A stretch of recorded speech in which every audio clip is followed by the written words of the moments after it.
SC కాలనీకి నీళ్లు లేక అల్లాడుతున్న అధికారులకు పట్టదా? సిపిఎం.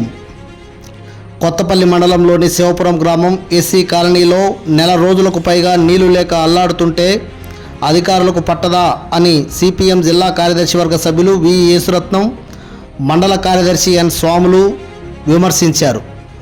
మంగళవారం నాడు శివపురం గ్రామంలోని ఎస్సీ కాలనీలో జిఎల్ఎస్ఆర్ ట్యాంక్ వద్ద కాలనీ ప్రజలతో ఖాళీ బిందెలు చేతపట్టుకొని నిరసన వ్యక్తం చేశారు.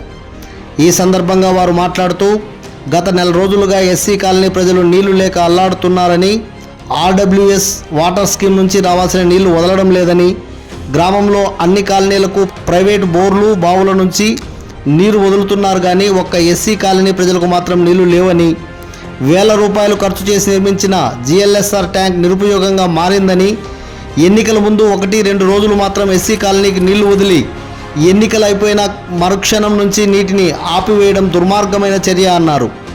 ఇప్పటికైనా ఆర్డబ్ల్యూఎస్ అధికారులు స్పందించి ఎస్సీ కాలనీకి నీళ్లను సప్లై చేయాలని, లేకపోతే కాలనీ ప్రజలతో ఆర్డబ్ల్యూఎస్ డిఈ కార్యాలయాన్ని ముట్టడిస్తామని వారు హెచ్చరించారు. ఈ కార్యక్రమంలో సిపిఎం నాయకులు పి చిన్నయ్య, పి ఏసమ్మ, మరియమ్మ, శ్రీరాములు నాయక్, నారాయణ నాయక్, జయన్న, జయమ్మబాయ్, చిన్న నాగశేషులు నాయక్, సుగుణమ్మ, సత్యరాజు, సుజాతాబాయ్ తదితరులు పాల్గొన్నారు.